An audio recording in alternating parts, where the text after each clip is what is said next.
Ya, gitu. Kalau kita konsisten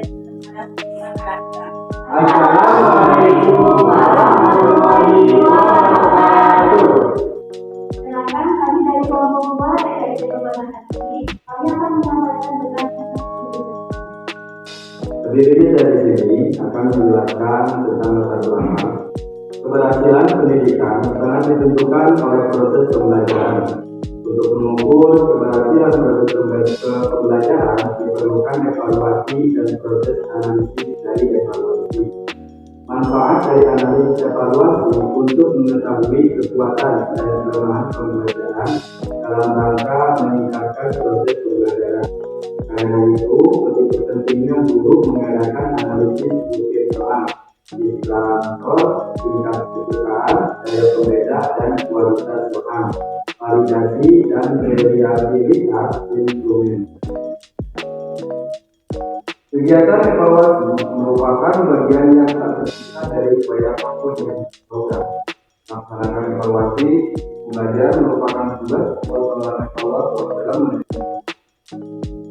Namun tidak berarti hanya evaluator saja yang harus memahami model-model evaluasi program pelajaran, tetapi para pendidik dan calon pendidik serta praktisi lain.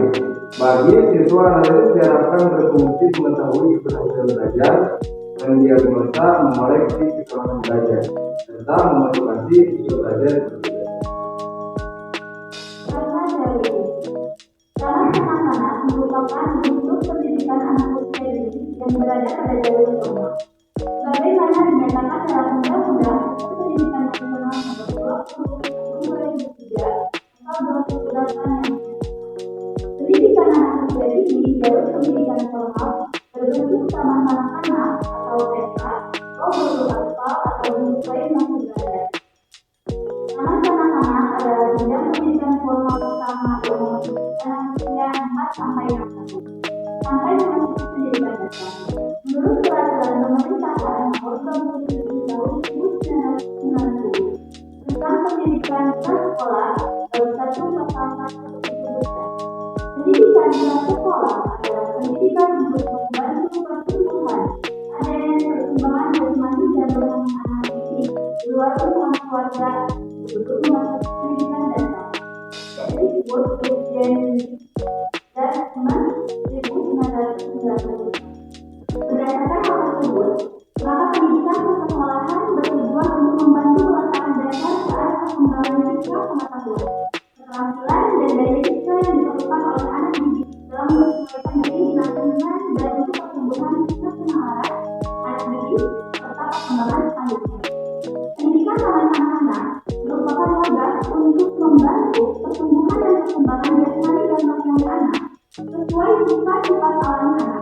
Oleh karena itu, maka pendidikan anak-anak harus memberi peluang agar anak-anak dapat berkembang seluruh aspek kepribadiannya melalui proses bermain. Bermain merupakan prinsip yang melekat pada pelajaran. Pada kesempatan kali ini, saya akan membahas bab 3 yaitu tentang pembahasan. Yang pertama, berbentuk evaluasi. Bentuk evaluasi yang dilakukan ialah dengan cara mereview materi yang telah disampaikan selama pembelajaran semester 1. Contohnya, yang pertama, mengenai angka 1 sampai 10 dilakukan dalam kegiatan yang berbeda. Contoh, dengan menggunakan balok, atau contoh yang kedua, membilang secara acak. Kemudian, cara yang kedua ialah numerasi atau dengan cara matematika.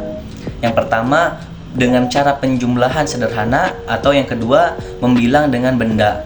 Yang ketiga, dengan teknologi, ya. Contohnya timbangan, bisa menimbang suatu benda dengan timbangan tersebut.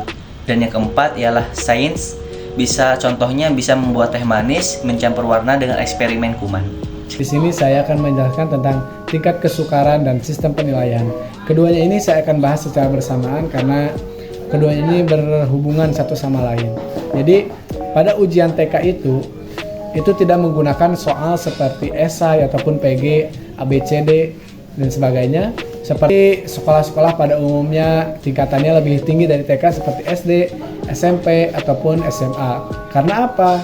Karena pada TK itu sistem pembelajarannya itu lebih ke motorik gitu. Jadi ujiannya pun menggunakan review materi yang telah disampaikan sebelumnya. Apakah anak ini masih ingat ataupun belum. Nah, dan penilaiannya pun itu tidak menggunakan AK. Karena apa? Karena soalnya itu pun bukan esai ataupun PG, karena soalnya itu lebih ke mereview pelajaran yang telah disampaikan, jadi penilaiannya pun lebih ke deskripsi gitu.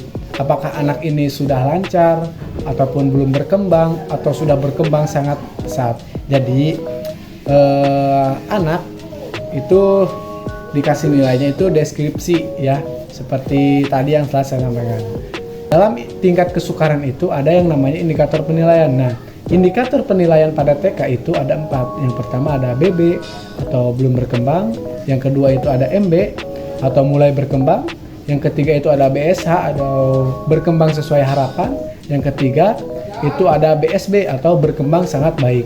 Nah, demikianlah tingkat kesukaran dan sistematika penilaian yang ada di TK.